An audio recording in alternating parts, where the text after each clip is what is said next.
Just a little. Hello, this is the Ways and Means Committee. We are here in our second week, January 13th. We are beginning the day quite late in the day, 2 p.m., talking about the property tax classifications and limitations report with Jake Feldman from Tax. Julia Richter from JFO is here to offer support, but I don't think it's testifying. And Kirby Keaton's is not available today, but we'll catch up with anyone if they have any questions for him later. We have Senate Finance on the Zoom. They're going to raise their hand if they have questions. Similarly, we'll do that around the table. If it winds up disrupting Jake's flow too much, we'll move to section by section, but for now we'll go as is. And Jake, I just want to thank you. It's a really incredibly helpful, actionable, specific forward momentum report. And I appreciate all of your team's work on it. Thank you. Yeah, floor's yours. Thanks. Jake Feldman, Tax Department. It was a team effort on the report. Abby Magnus helped a lot. She's sitting right here. She's our new fiscal analyst. Rebecca Samaroff, Deputy Commissioner, Abby Shepard, I almost said Ledge Counsel. She's our policy advisor. And we had a great intern from Middlebury, Gabe Palmer, who helped a lot. And so it is, it's good to be here. And it feels good to be back in the witness chair, trying to help make the Act 73 package come to fruition. So I could share my screen for the PowerPoint, but I don't want things to get too tiny for people. Do you think I should share it or? So I think that would be great. Okay. So under my, Saoirse put a couple things under my name on the Ways and Means page. There is a presentation, which I'm going to go through, and then there's the actual report. And I will say about the actual report that it's like maybe 44 pages long, but a lot of it is appendices. So the core of it is maybe only 12 pages. So please take a look at the actual report if when you have a little bit of time. It has much more detail in it than I'm going to be able to cover here. Or you could use it to kind of double down your understanding on what I'm going to cover. So please take a look at the actual report. And I am going to try to share my screen.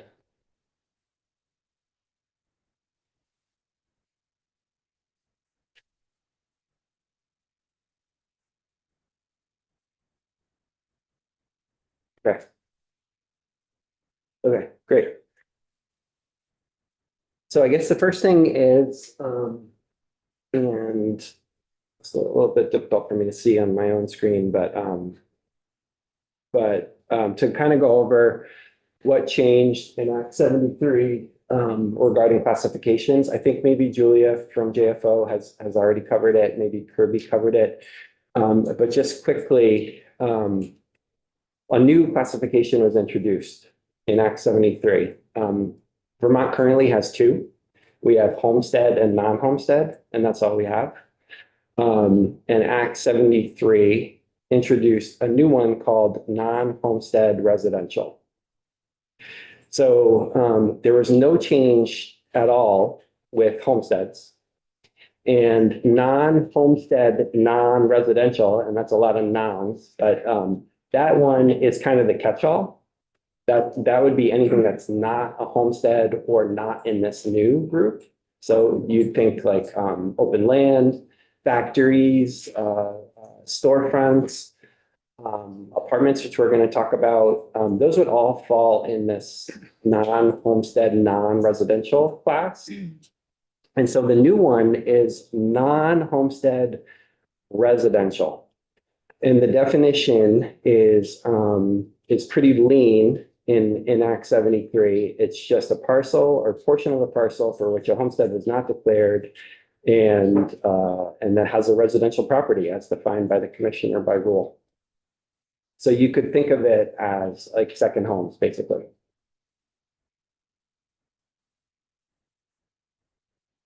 Okay, a little bit more talking about rate structures. Act 73 made some important and excellent changes. Rates are going to be uniform statewide. And right now, I'll talk about that later, but right now they're not. And in a school district, this is another change. In a school district, people could vote to spend a little bit more than they get through the foundation formula, but there would be a tax surcharge. And that would apply to all classes of property. Right now, school spending decisions only impact the homestead tax rate. So Act 73 is putting in a scenario where it would affect all the classes. So everybody who owns any kind of property would have a little bit of a surcharge. Act 73 has sort of this tiered setup where you have a statewide rate, which could be something. And then the homestead rate, I have it as like 1 point TBD. In the bill itself, it's 1.00, but it could be, whatever. And that would be multiplied by that statewide rate. Non-homestead, non-residential would be some other multiple. And then non-homestead residential would be some other multiple. And those, I think both the statewide rate and the multipliers could be set by the General Assembly each year. Possibly a policy discussion that I want to have about the supplemental district spending, so I'll Okay. wait. Yeah, definitely. I don't even know. Yes. Wait on that. In current law, there's no statewide rate. There's a yield that affects homestead taxes. And then there is a statewide rate that's just for non-homestead property. And I know that you guys are also working on the yield bill. In current law, homestead, like I mentioned, it varies based on per pupil spending. In FY25, which is kind of the year I was doing all this work off of, the average homestead rate was $1.30. And then in FY25, that non-homestead rate, and again, in current law, there's no differentiation between non-homestead residential and non-homestead non-residential. The rate for all non-homestead property was $1.39. Then those get adjusted by CLAs.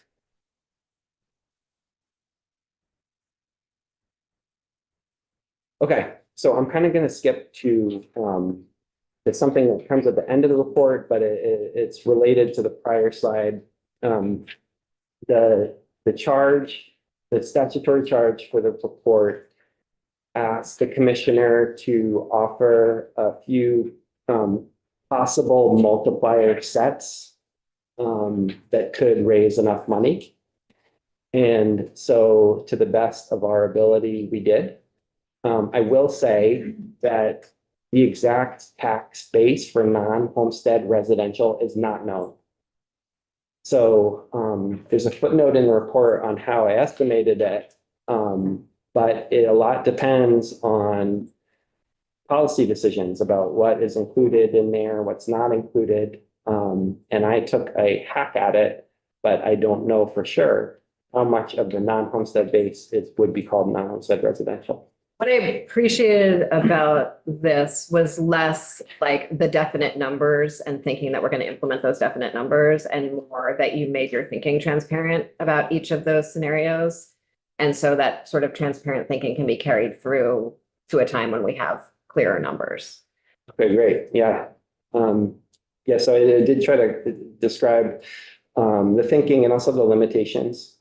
So again, this is FY25, and we're thinking about a world of FY29. So that's 4 fiscal years away. So a lot can change in that period. And then there's all kinds of other things that can change. So it's a best faith, a good faith estimate of what could be done with the different classes. I just want to make sure I understand what's in B. I think you're saying that this is using retroactive numbers. If we had used these weights, we would have covered the cost of the new homestead property credit. Yeah, I haven't really talked about 1B. Okay. Yeah, Okay. but yeah, that's basically right. So there's two, the charge, the statutory charge asks for a couple things. The first one says, can you offer some tax rate multipliers that would, where the tax on second homes would cover the cost of this homestead exemption that was included in Act 73. And that is a great construct. It's a great idea because right now, current law, property tax credits are paid for by the people who get them, which is super awkward. And they're also paid for by renters. So imagine a situation where property tax relief for low and moderate income homeowners would not be paid by other homeowners or themselves. And it would not be paid by renters, but it would be paid by another group. And that's kind of clean because it would have a statutory purpose. It's saying like, okay, we have this surcharge, but its purpose is to do this. So if you tie the things together, then it's kind of like a good linkage. It feels like nexus. And so there's a lot of different combinations that would make that true. But one of them would be, and this is set 1B column, if homestead was $1.20, if non-homestead, non-residential was also $1.20, and this new third class was $1.96, that 76-cent delta is paying for the cost of the homestead exemption. And there were some other possible combinations in there, but this one had some, attractiveness to it. But there's really an infinite number of possibilities. There was also in the study, it asked us to talk about like just a tax, 3 different multipliers that would help mitigate the forecasted homestead rate increases under Act 73. And what that's talking about is that current law, current Vermont situation, some districts have a school tax rate of $1 and some have like $2. So if you're putting everybody on the same tax rate, then the people who are at $1 are going to potentially go up. So that's why we were asked to present some tax rate scenarios that would help mitigate that. Can I ask you a question about that? Sure. So I don't remember why we use such circuitous language to describe that charge to you. But the way I've sort of been thinking about it is like, how much would it cost to essentially bring everyone's homestead tax rate to what is the lowest homestead tax rate in the state? And it seems like that's mostly how you interpreted it. That might be one of the combinations in the report. Okay.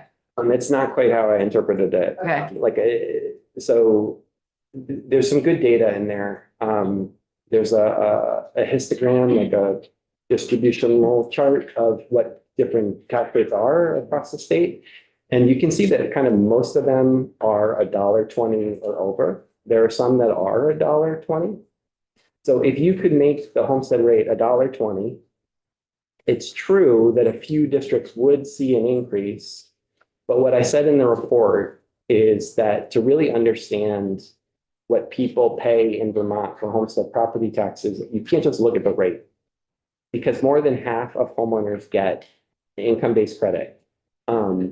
And so to holistically understand what would happen to people under Act 73, you really need to layer in the homestead exemption. And so like last year, towards the end of the session, there was concern about places like Barrie, which are currently $1.10. And some preliminary modeling had a statewide homestead rate of like $1.30 or something. And so everyone was saying, well, Barrie's taxes are going to go up by 20 cents. And so what we did at the tax department is we layered on the homestead exemption. And the homestead exemption by nature is more beneficial to lower value properties, the way it's framed in Act 73. And we found out that even if the tax rate was $1.30, that the town of Berry City would be sending less in total homestead taxes to the ed fund. So what I'm trying to say basically is that it's not just rates that matter, it's the whole picture. So set 2C has some advantages. The $1.20 would help out most districts. The non-homestead, non-residential would stay the same. And then the second homes tax would be $1.60, which is not that, it's a little bit higher, but not outrageously higher. Representative Bodie? Thank you. But I want to make sure I got this right. That helps where property values are low. The homestead exemption in Act 73 is more beneficial than the current law property tax credit to people in lower value properties. To people in lower value properties, so that would be also if you're in a place in the state where property values are lower, would that be right? Yes. So not a problem. Yes, absolutely. And I don't know if we're focused on the homestead exemption right now. I think we can take more testimony about the homestead exemption. And Julia and maybe Jake at another time, we need to diving back into it makes sense, but I think that's less the topic of focus now. Okay, so now things turned gray.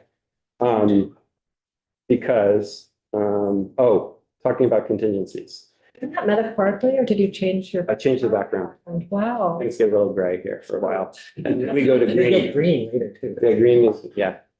Okay, so like a lot of things in Act 73, the second homes tax is contingent on other things happening.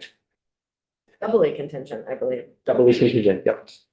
The first contingency is that basically the train stops unless the General Assembly has enacted new school district boundaries by January 1st, 2027.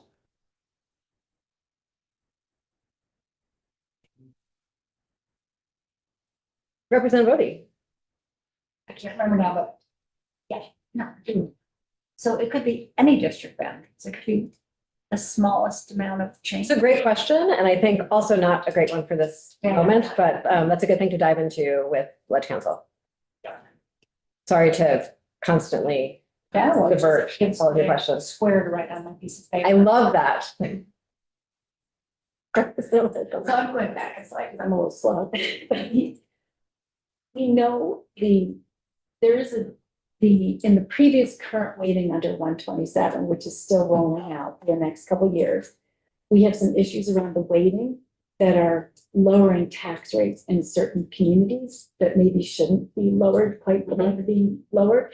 How does that set us up for any kind of transition down the road? I think that's also a great question and not about this report that Jake's telling us about. I'm not trying to, No, it's helpful.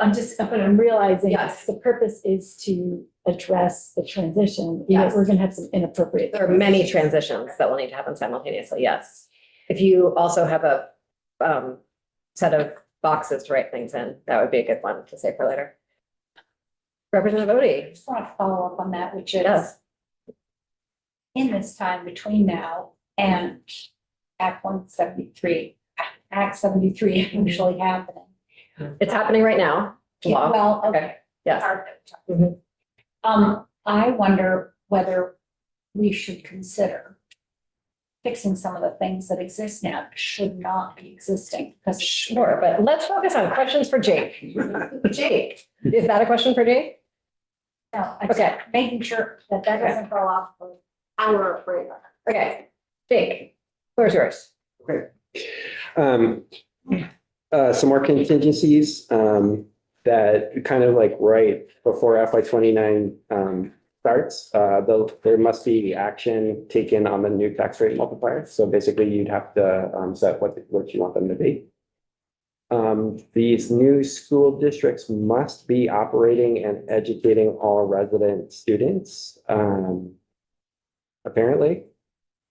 And the cost factor foundation Or, well, just in my mind, I don't know.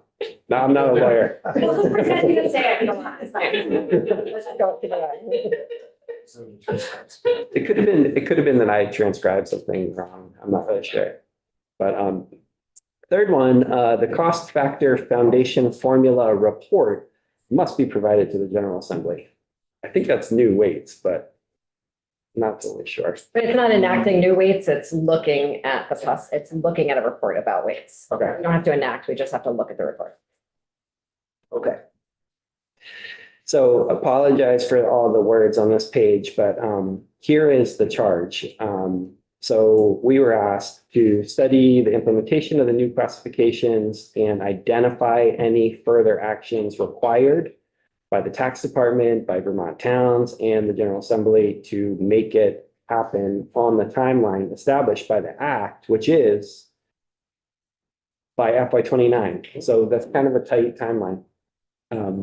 That's like basically 2.5 fiscal years from now. President Welcome. Is there any reason why that can't be done more quickly? I think that's going to be basically the topic of this entire presentation. Because you're going to talk about all the things you need to happen.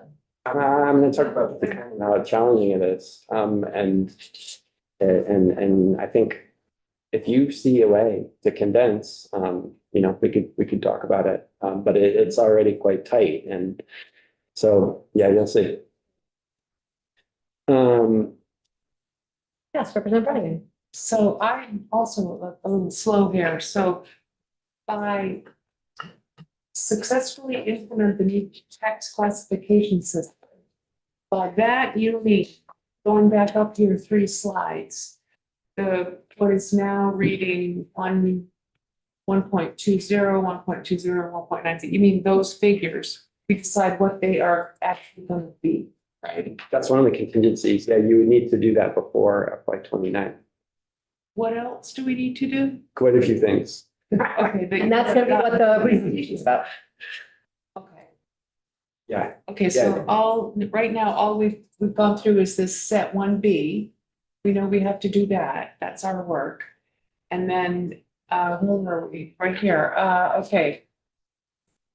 All right, so we're on the last line of that first paragraph, right? Yeah. That's I mean, what we, I jumped ahead to the multiplier sets because they made sense with the prior slide, but that's kind of the pot of gold at the end of the rainbow. And it's a hard journey to get to that pot of gold.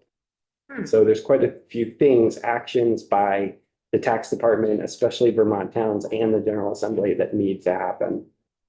and we don't know what they are yet, or. That's what's in the report, but yeah. All right, okay, I'm all ears. Just real quick, so again, you've got a FY 29 date there, but proving the tax rate multipliers has to happen by July 1st, 2028, right? So like in the session at the beginning of 2028, that's when it would happen. Do you have a timeline somewhere in this presentation? Not like an actual draft. What I'm gonna offer to the committee is we're gonna hear Jake's whole presentation. We're gonna ask questions about the presentation. Kirby has begun to draft sort of a set of decision points for us based on the report. And I will ask him to work with Julia and Jake to create a timeline so that we're all clear about all the decisions that need to be made and when they need to be made over the next 3 years.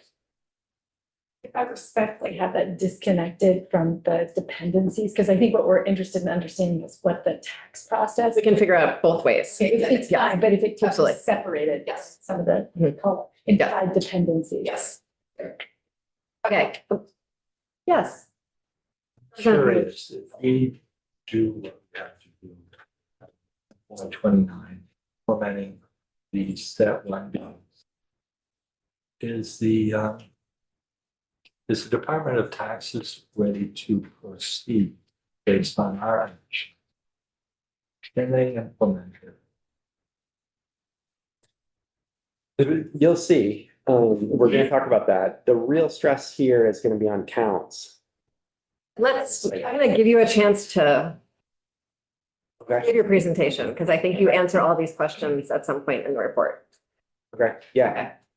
So in the report, we considered adjustments to definitions, changes to existing forms, which you're going to hear about in a second, and whether new forms or filings are needed. And this one's kind of important.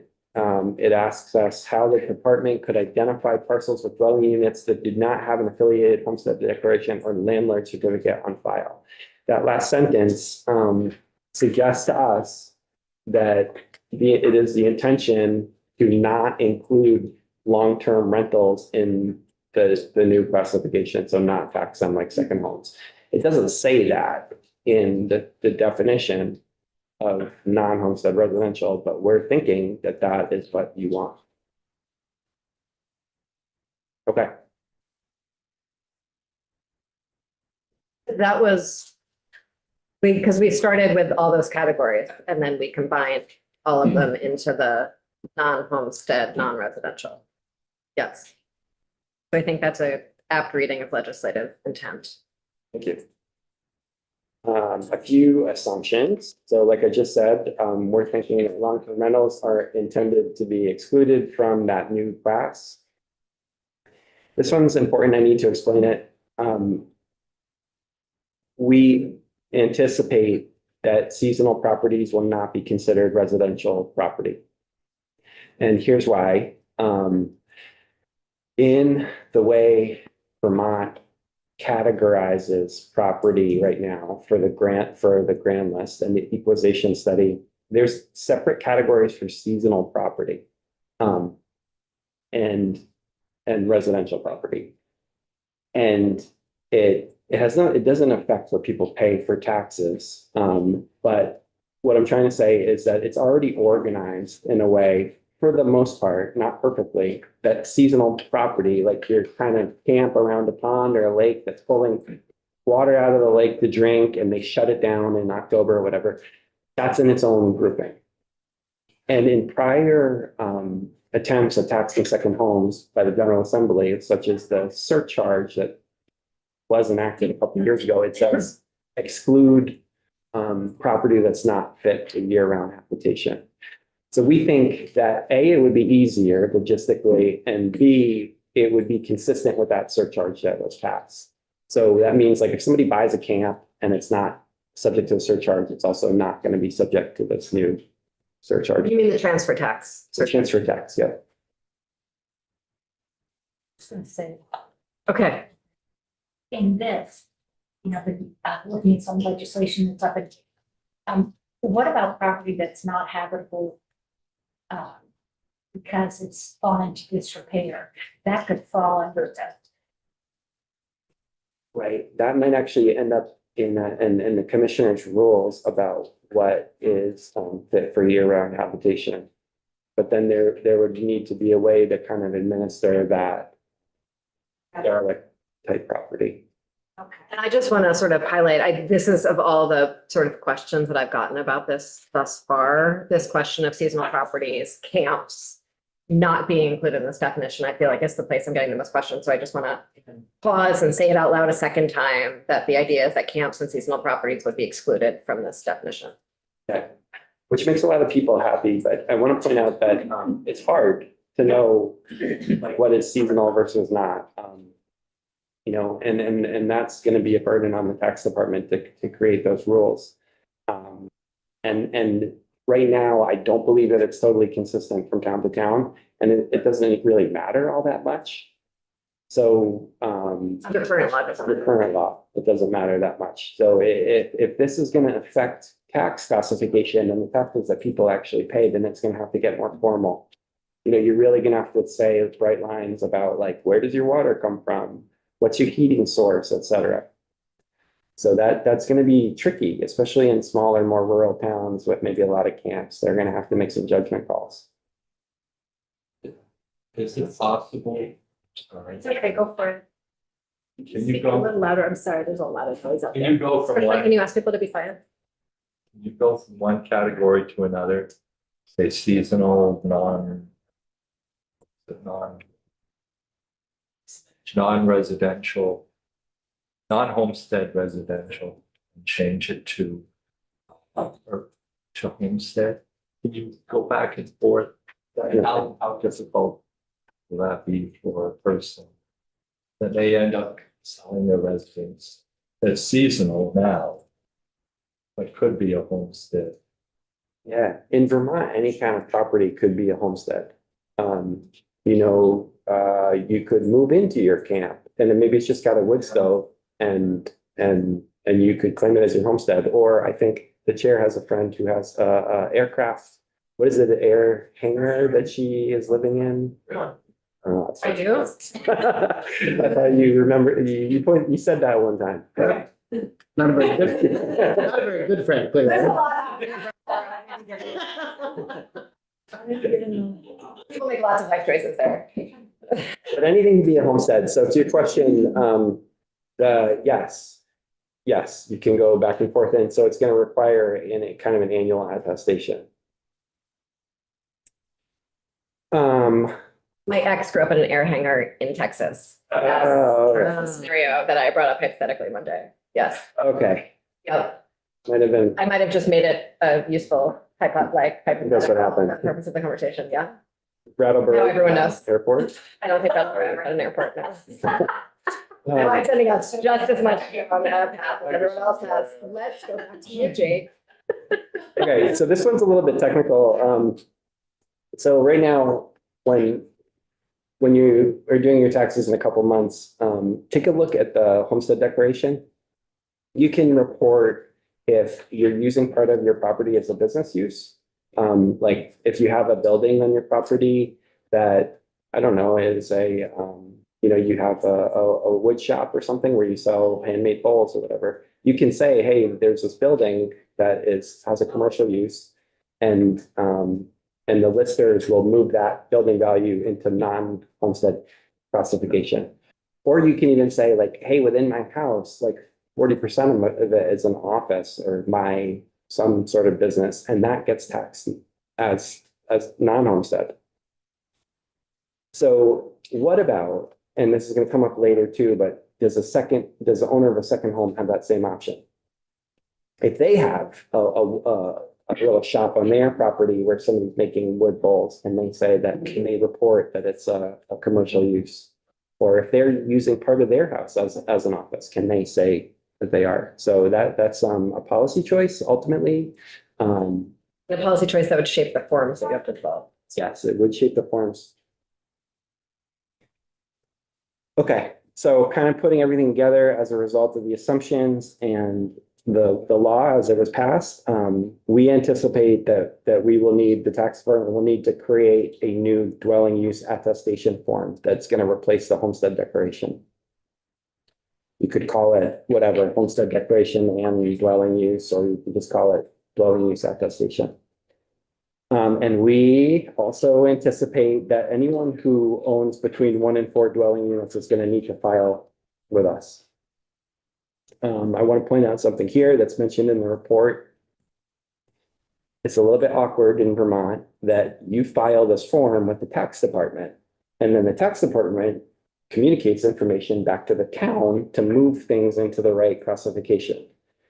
In other states, it's usually at the county level and you file it with your county, and the same people who are doing your taxes are also moving the value. So we have this funny isosceles triangle that's pretty inefficient.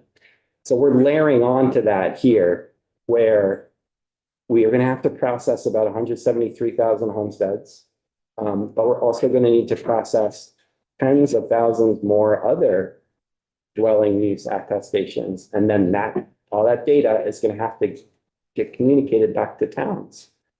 And they already struggle with just the current law. Can I ask you a question about that? So I regularly hear from other members who are aware of, or town clerks who are aware of someone in their district who is filing inaccurately. Mhm. And then they send that complaint to you.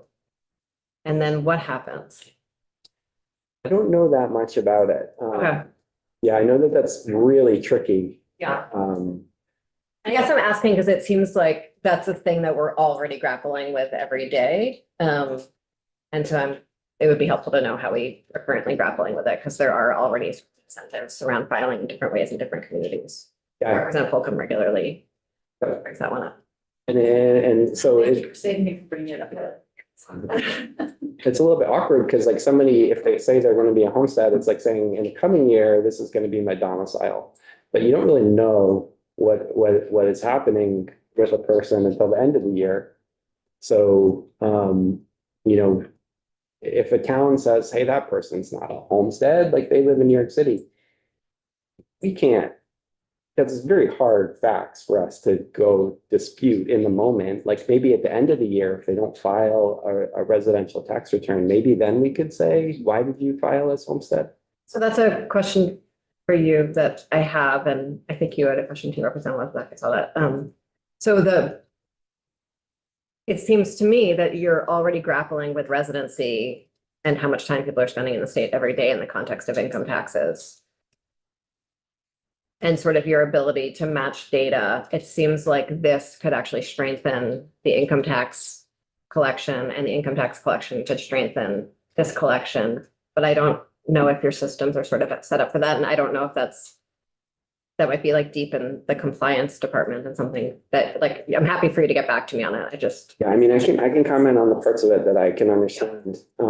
So yes, they have the ability to kind of work off of each other, but you have to wait until the year is over to know about income taxes. And I will say that if you had kind of a more consistent rate structure where like non-homestead residential was always higher, it would probably be easier to deal with than the current system where non-homestead is higher in a third of towns or 2/3 of towns and lower in 1/3. That's just confusing. So like the incentives to do one thing or another are weird, and the penalties are also a little odd. Where did forgive me if I'm forgetting that it was part of Act 73, but I didn't think it was, the 1 to 4 dwelling units rule. Oh, great. Thank you for Where bringing did, that up. it's used a lot in the report, and it just seems that, I don't say this in an accusatory sense, but it seems like kind of an arbitrary number. So I'm curious, like where that came from, what data was used. No, it's great that you're asking because I would have just forgotten to talk about it. In current categories, we have a residential category in grand list, the way the grand list is kept. And that is 1 to 4 dwelling units. Under Current law, yeah, or one, I forget what the exact word is, but it's 1 to 4 dwellings or something. But then everything that's 5 or more goes into commercial apartment. So they're already their own thing. And I talked to BHFA about like how many apartments are rented short-term.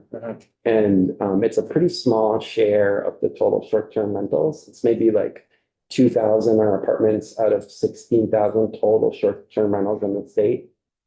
And it's likely, although I would need to support this with data, but it's likely that those are not in the bigger apartment buildings. It's probably in the smaller, up to 4. And this isn't anticipating something here, but if you made landlords of really big apartment buildings attest for all their units, it could get quite onerous.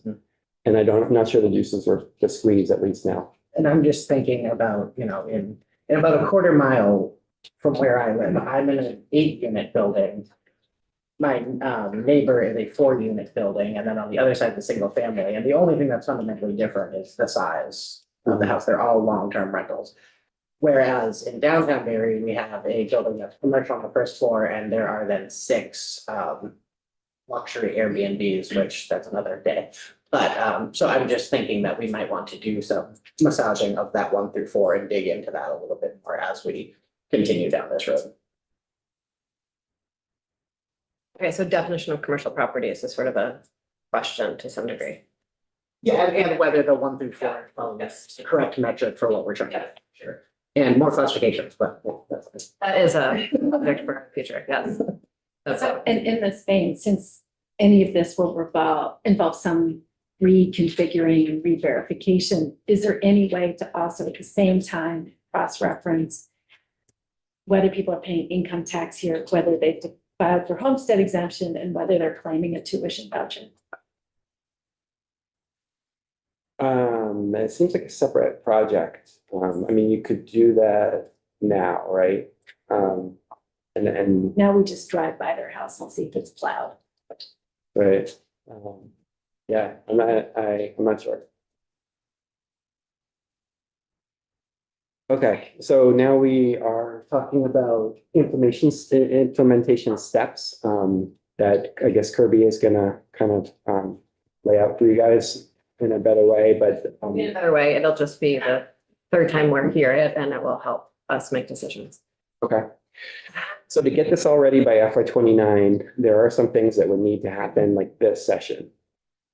There would need to be a working definition of dwelling unit in this context, and the definition is going to be not on how the unit is being used. It would be on its potential use. So I bring that up because there are other places in law that talk about dwelling units, but it's how it's being used. So you could have, an airplane hangar as a dwelling unit. You could have whatever as a dwelling unit, but this is like sort of fleshing out what an actual dwelling unit is, and you're probably going to need to mention, like, does it have a kitchen or bathroom and etc. So you had mentioned earlier about listers and assessors looking at the number of dwelling units. You use that word, and I thought, well, they must have a definition then, in their handbook or in statute. Yeah, I think it's in the Lister handbook. I don't remember offhand exactly what it says. But you'd want it to be consistent with whatever was there. Yeah.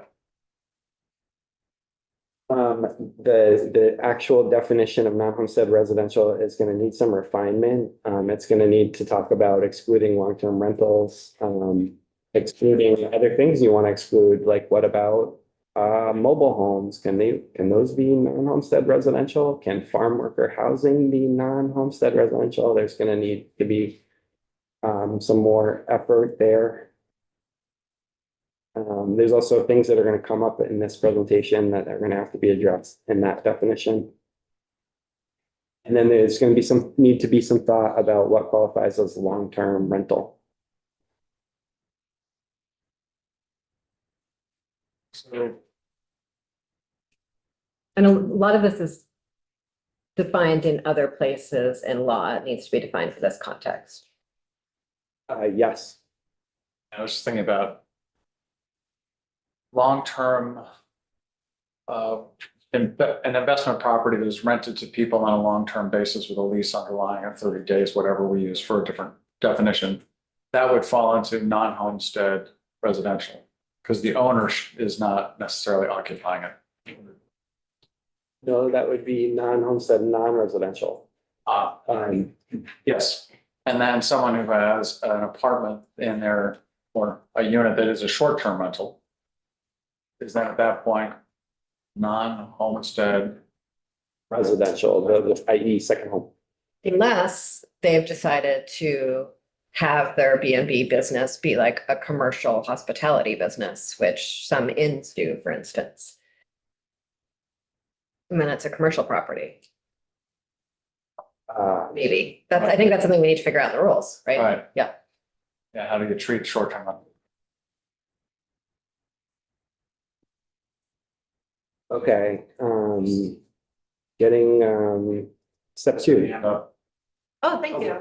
Hello, Senate Finance. Hi, Chair Kornheiser. May I ask a question? Of course.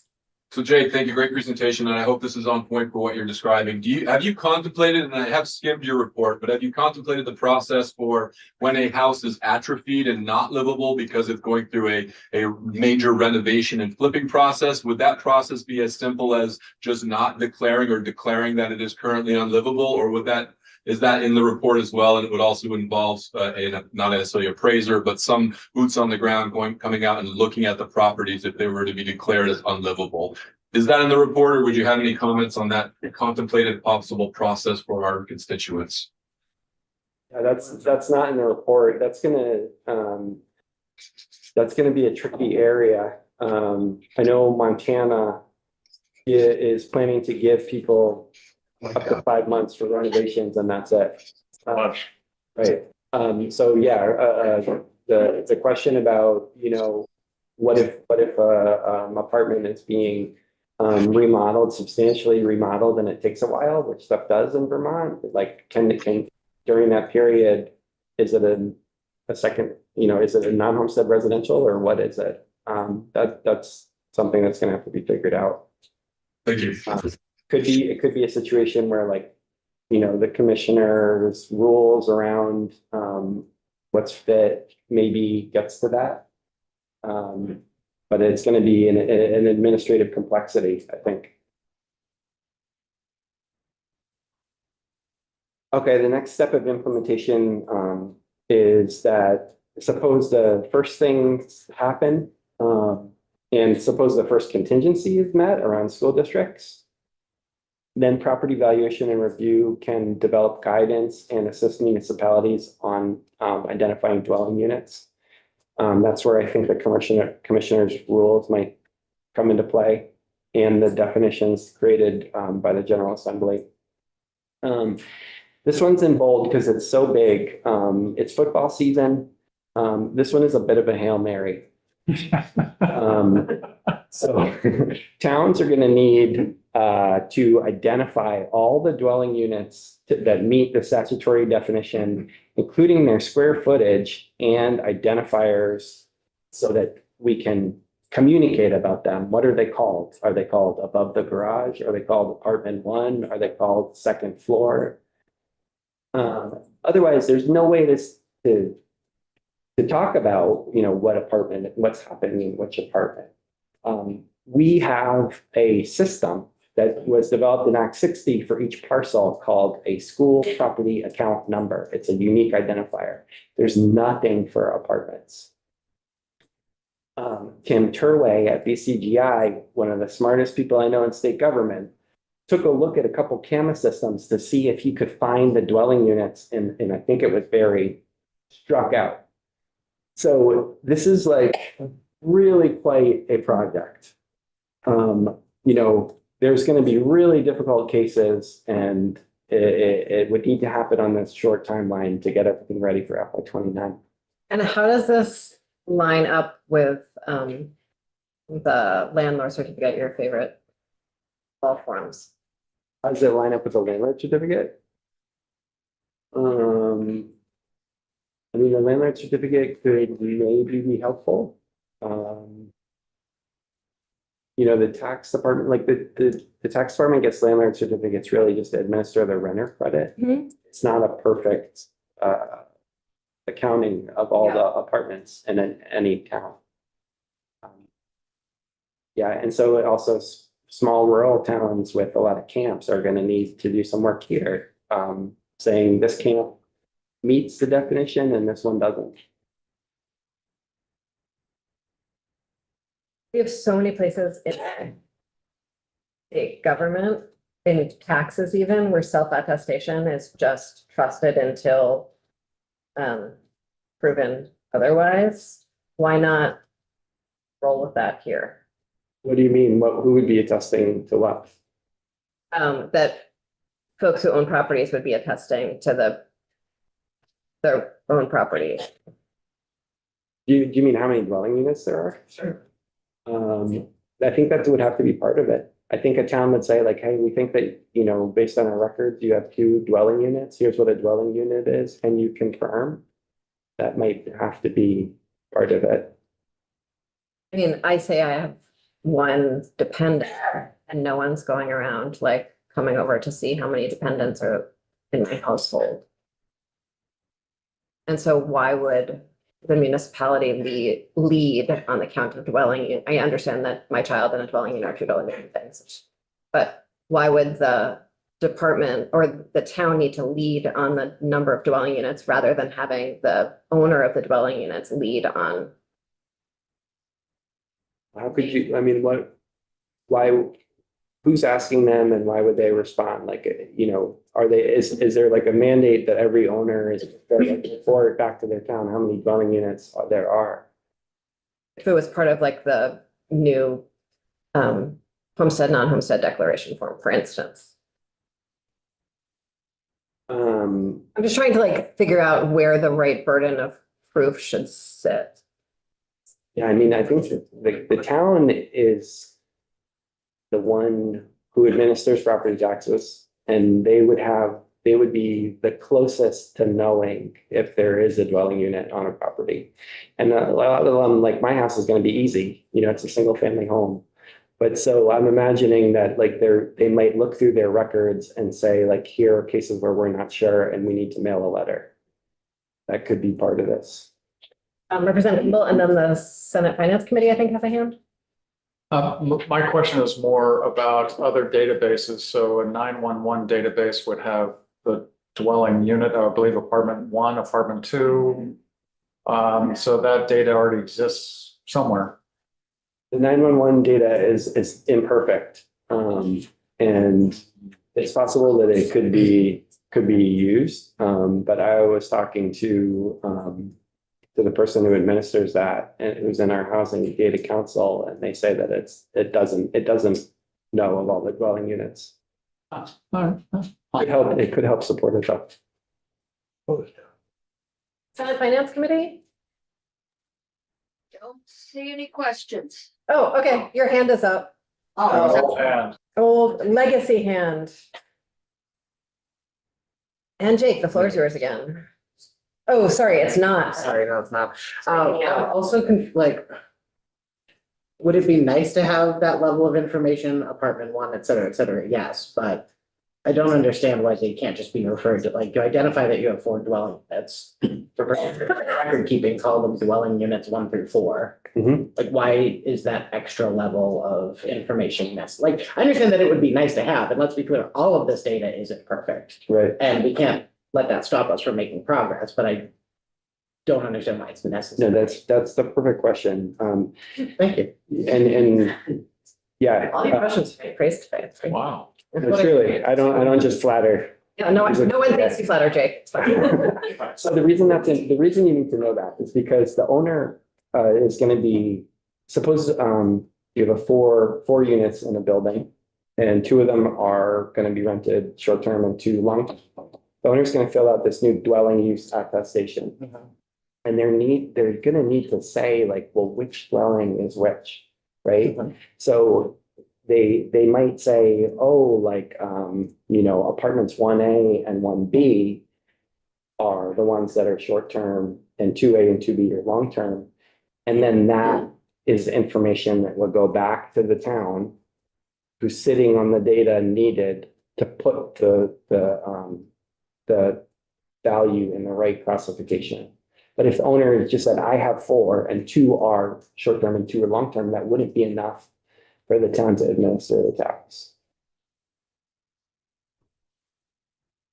Up to the town or the owner to put the value on the individual dwelling units, the 1 on the 4. Okay, so the way Act 73 is written, it's based on square footage. So there is no, and that's one of the challenges here. In places that have this, the individual dwelling units have their own values already. Vermont doesn't have that. So the Act 73 says it's based on square footage. So if apartments 1A and 1B are each 2,000 square feet and 2A and 2B are each 3,000 square feet, then 1A is 20% of the total building value. 1B is also 20%. 2A and 2B are each, whatever I said, but 30% each. Yeah. And that's how Act 73 organizes the value of each portion of a parcel. Sort of, and it's going to need some more work. I think there's one more thing here.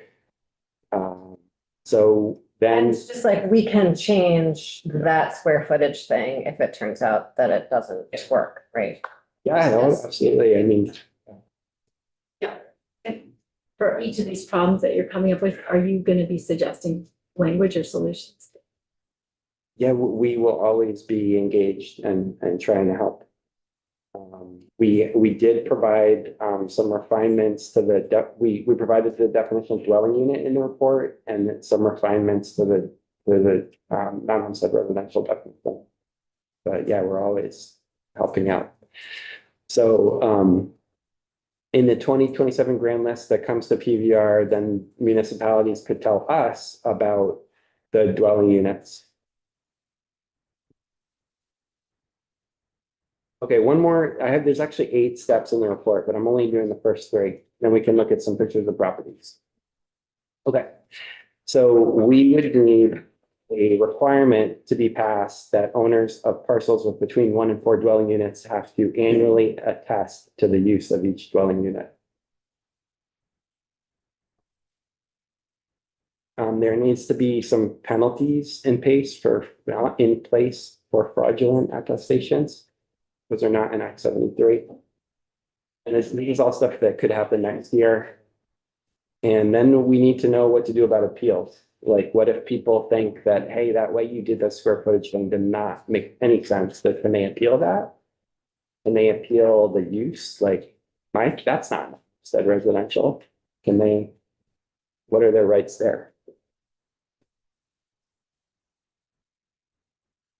Yes. What is the, you mentioned in the report that there is a penalty right now for, can you remind us what that penalty is? If I can remember it, I will remind you. It's like, It doesn't have to be right now, but I'm just- it's something like if non-homestead is higher than homestead, it's like 8% of the difference or something.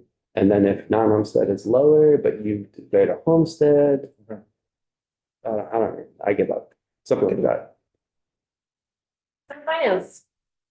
Thank you. Another question from Chair Kornheiser. Jake, so I heard you just say we might need to think about penalties for non-declaration, but I recall you presenting in previous years that you'd want to use the carrot rather than the stick approach. And I thought that our trajectory was that tax rates would default to the worst rate, which would thus ultimately motivate people to attest that they are dwelling units. Is that no longer the thinking?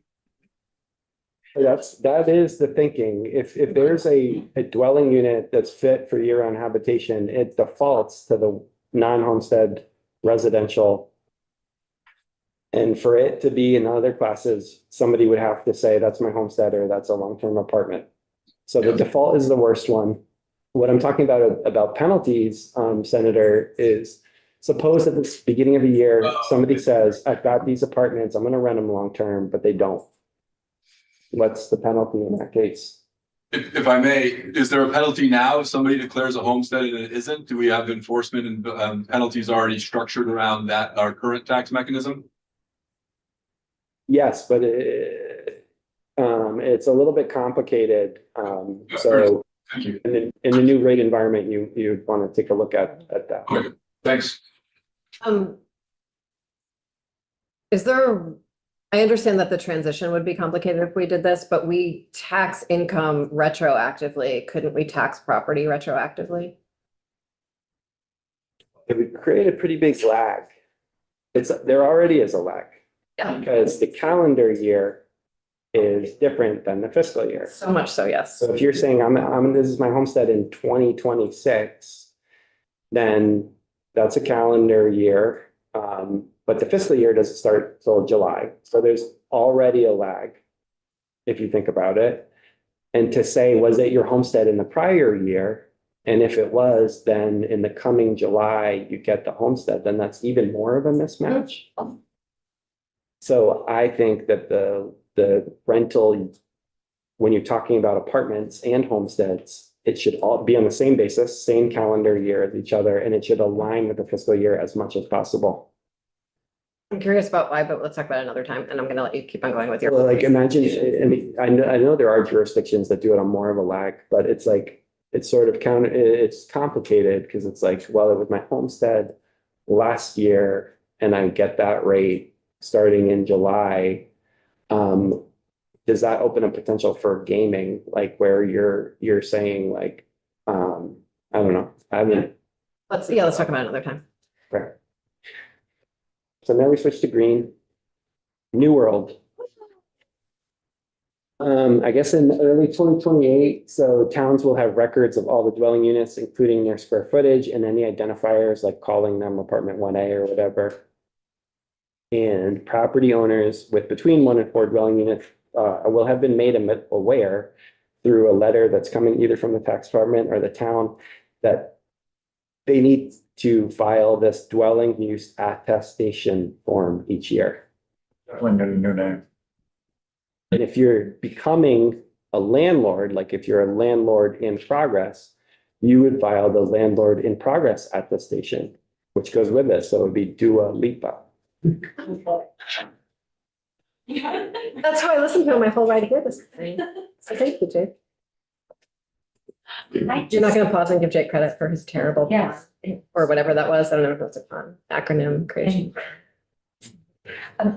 So what I'm wondering is, this looks like an unfunded mandate, small and any kind of size town, doesn't have something going already. And I just wonder if it's something that we could, it's a cost. Why doesn't the cost be covered at least from the general fund? That's an interesting question. Thank you. Let's save it for when we get into the details. Yeah. I'm just not really an answer to that. Isn't there in this report the ability to possibly tack on to the non-homestead residential rates and money for municipalities? That's some possibility. I agree with Representative Odie's observation. For sure that it's quite a bit more work. So yeah, I think that somebody should consider that. Currently there are towns with listers who are basically volunteers and get paid $1,000 a year. And they have to do homestead, non-homestead already. So this is not just 50% more complexity, but quite a bit more. And I think we still have a ways to go to figure out like what exactly the municipality's responsibility will be or won't be on this. And I think there are ways we can minimize the burden as we work through the bill.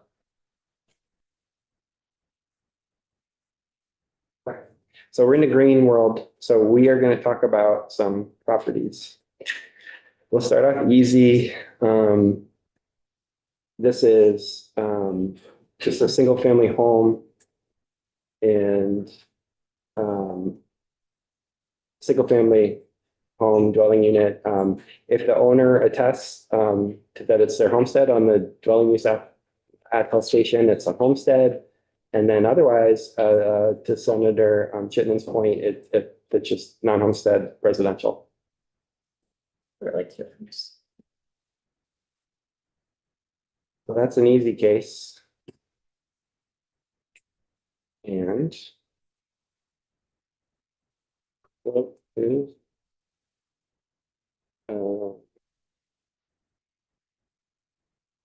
okay. Example 3, there's an example 2.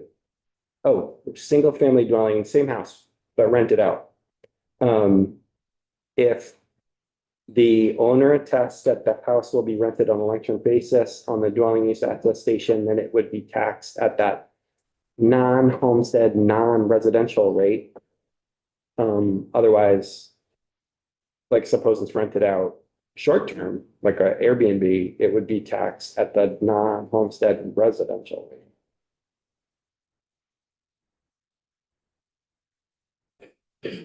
Okay. Example 3. It's an owner occupied duplex and the other unit that's not the owner's house is rented out. The owner files this attestation and they're going to have to talk about, to your point, which unit is the one that's their homestead. Is it the one on the left or the one on the right, whatever they're called? The other unit is going to be taxed at non-homestead, non-res if it's rented long-term, otherwise it's non-homestead residential. And then the town will move the value into the correct classification based on square footage, which they presumably have records of. And under current law, I know we're in green future implementation, but under current functioning law, this scenario basically already exists, right? We have a duplex, one side of it's homestead, one side of it's non-homestead. Yes. Yep. Okay, this is my friend Frank's pottery studio on Berry Street here in Montpelier. And he has a pottery studio on the ground floor and he rents the apartment above short-term rental. I believe he testified. Yeah, great guy. So the town of Montpelier is aware of a 1,000 square foot dwelling unit above the commercial space of the same size. The owner can file the dwelling use attestation, but if it's not filed, the town will just move 50% of the building value into the non-homestead residential and classification, and 50% into non-homestead, non-residential for the pottery studio. But there's a big thing that needs to be addressed. The question is, what about the land value? So apportioning the building value based on square footage is maybe doable, but what about the land value? Does it go with non-homestead res, non-homestead non-res, or does it also get apportioned? Right now for homesteads, if you declare homestead, all your land, imagine it, all is your homestead, all the land value is automatically homestead.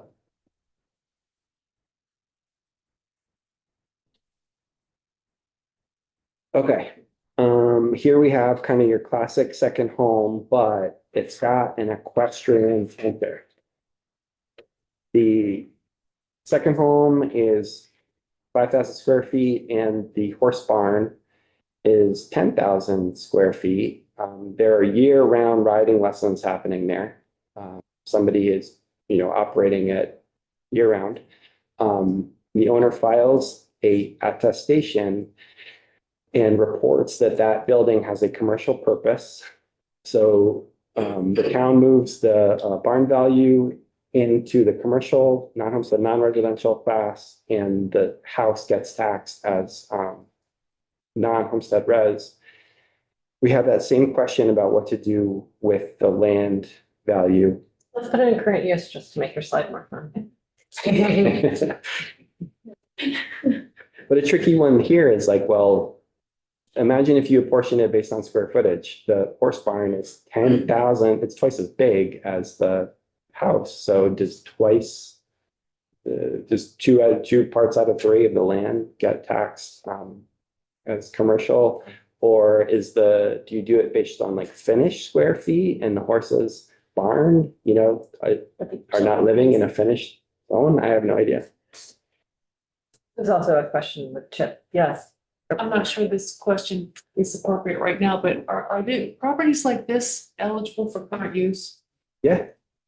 So There is a debate about horses and current use, to be clear. Oh, okay. was that? There's a debate raging next door about horses and current use. Oh, I had no idea. Should we even go down that road? Probably not, no. Okay. I don't know if Jake knew that when he stepped into the horse scenario. I Yeah. heard of the horse thing, yeah. Okay. Then let's wait, we'll let them settle it and then deal with our problem. Let's just pretend they're cows so that you can ask the question. Yeah. Well, then, if they're cows, then whatever we valued at 10,000 square foot building at, and get cut in half or cut in third or something. Current use, buildings enrolled in current use are taxed at 0. Well, there you go. Yeah, that's what we're all about at Vermont is agriculture. So we want to encourage this kind of thing. I don't know about the second house where he falls into the whole scenario, but the $10,000 riding ring has to come with some land and fenced in property and all that, so that doesn't bother me at all. Can I also refer to this question as I've raised it to our resident lister and see what would happen in this town if this Oh, you mean you want to ask Mark a question? Higley, yeah. Higley, what would happen to this property? Would he be in current use in your town? And then what would happen to his tax obligation? It would, as far as my understanding, it would be the same. 0. Right. As long as it's for agriculture purposes. Then I don't think this is a problem. I think a lot of what we're grappling with is there's scenarios that are already complex under current law. And Jake's concern is that maybe they'll be exacerbated under future law or that we have a chance to change law. And so maybe we want them, but they're all things that we will work through whether or not they are problems, I guess is the So question. the issue though, how the land value, where it goes has to be addressed. Yeah, absolutely. There's a And hand, it's something that we address in current law. We would just need to make sure that we're, yeah, in current law, the land of a homestead is all homestead. yeah, But what about, exactly, yes, yeah. Senate. I thought you meant the Senate was gonna figure it out. Senate Finance. I am stretching my memory, but I thought if you were breeding horses, it was agricultural. If you're just riding them, it isn't. Thank But you, Senator Cummings. I stand to be corrected. I think we're gonna work with a cow scenario rather than a horse scenario, just to minimize that piece of the confusion. Okay, we all understand cows.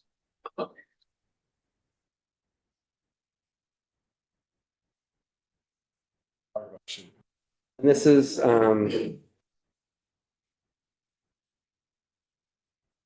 okay, these are things that we kind of talked about already, but, a 4-unit building, 2 units are rented out long-term and 2 are short-term. The owner is gonna have to indicate which apartments are short-term and long-term, and that's why you need these identifiers. And then the town's gonna move the building value the right way. You have the same issue about the land value as the prior slide.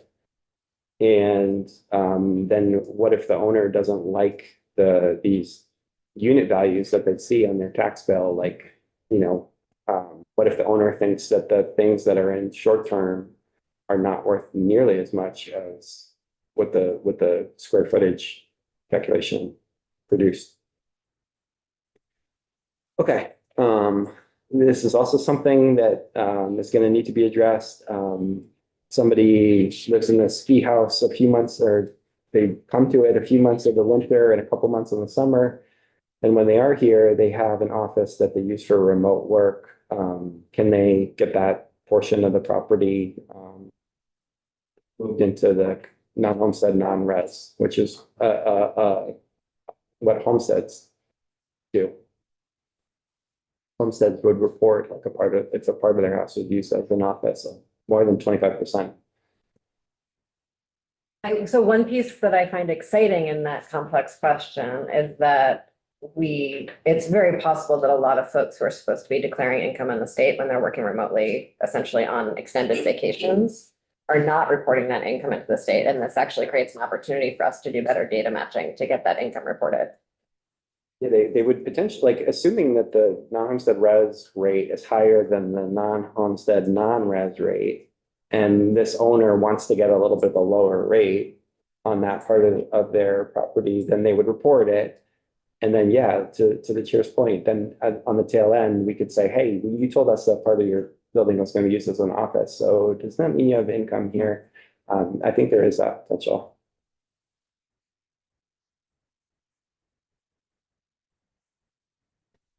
Couple more. Oh, this one's a bit sad. I'm so excited about it. It's an important one, though. It's a duplex with an upstairs unit that's just not rented at all.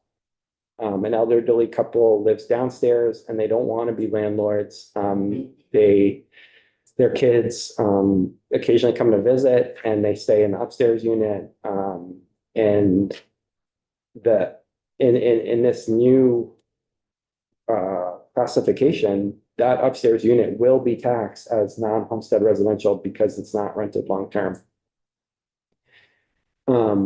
This one's a bit complicated because under current law, the whole thing is a homestead and the whole thing is even part of the house site. And so it's eligible for an income-based credit.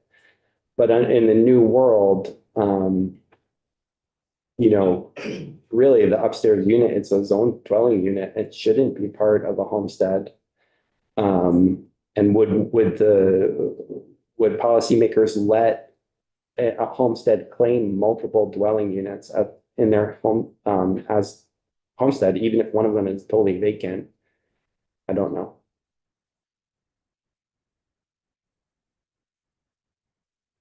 Let's see if the last one is happy or sad. Oh, neither. Good. Do all of them have feelings? Or was it just that one that had? The last one was clearly I set. know, but did all the other, was it? Did all of? Some of them- Continue on. So a new accessory dwelling unit goes up in a rural town. The owner puts it up, and their town does not have any kind of zoning at all. And their plan is to rent it out on Airbnb. And the question is, how the heck is the town even gonna know that this dwelling unit has appeared? Because they don't have zoning.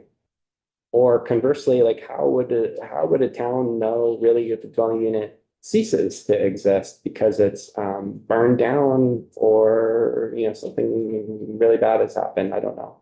Or maybe somebody knocked down a wall and tore out a kitchen and the dwelling unit no longer exists. So how you kind of need to know about all the dwelling units to make this work, right? So how is that data going to be available? Or it would be in someone's best interest to let the tax department know when something that's taxable is no longer exists. Isn't this the case now? I Yes. mean, the town Yes. has, I mean, my Yes. point is, I hear you, and like, this is true now, and the town itself on the municipal side has a vested interest in knowing what buildings are in town.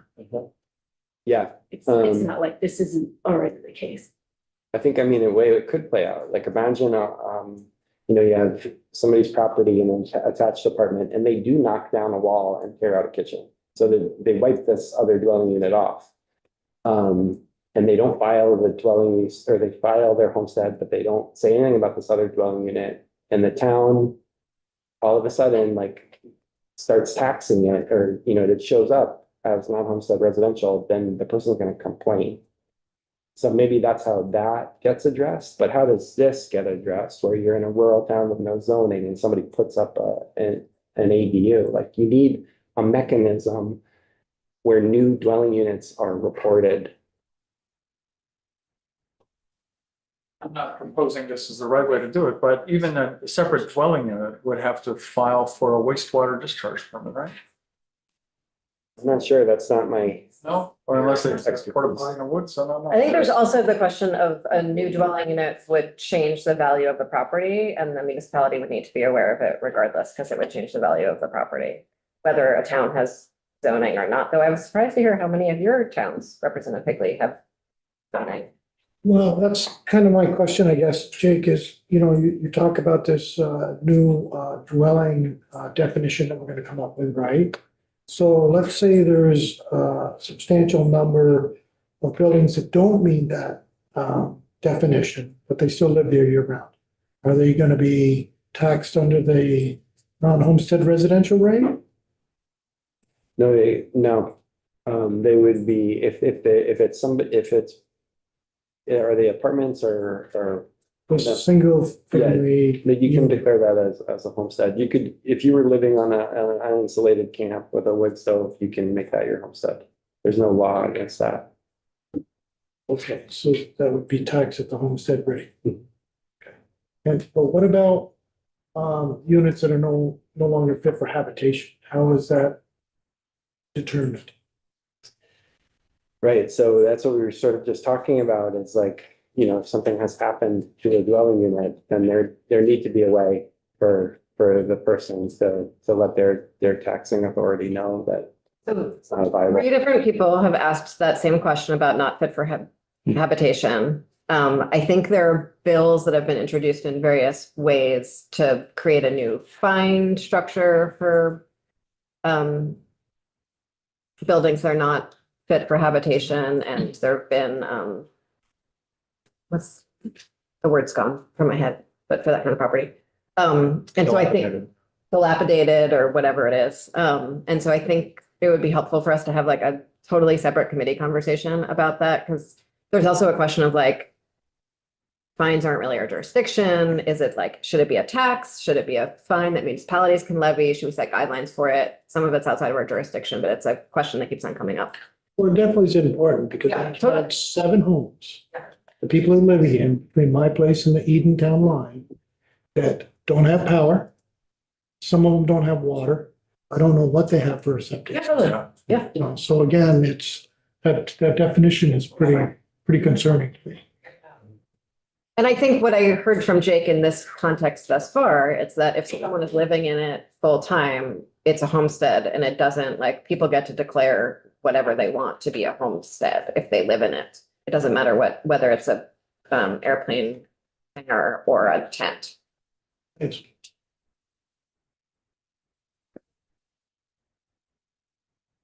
Jake, Oh, yeah, um, is there a question for Jake? owner decides. Think about what if an owner decides, maybe we're not over this already. An owner decides just not to rent their property, it's not dilapidated. It's like a They just- vacant house. But fine, could be a commercial building, could be, what happens now? What happens now? Well, it's not a homestead, so it's non-homestead.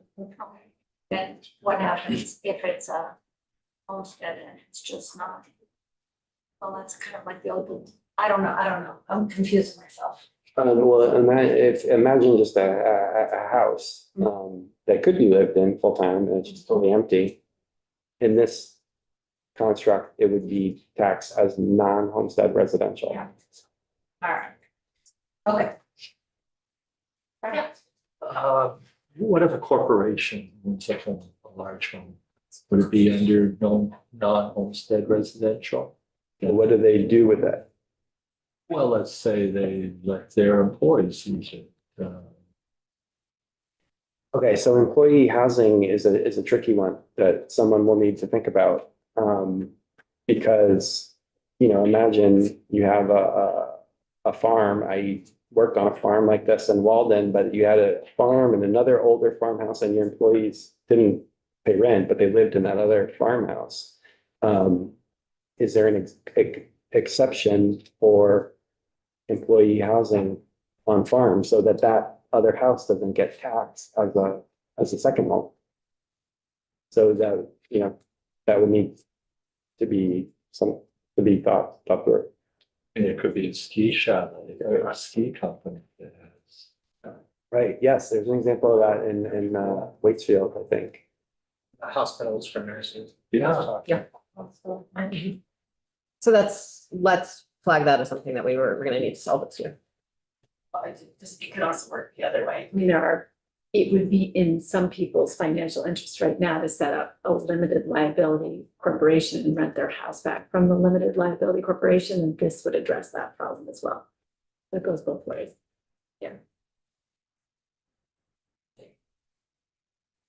I think that might be all for it's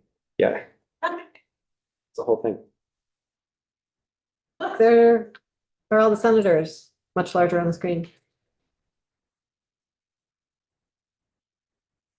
Do you all have any questions over there? They all got very attentive when I said that. Okay. I hope you enjoyed watching the fairly wild circular conversation we had in here. It was nice to spend this time with you. Thank you. See you soon. Jake, thank you very much. I hope you can come back for the next conversation as we sort of work through some of the decision tree that you laid out here. Really appreciate your work on this. Yeah, I'll be here. Folks, we are done for the day.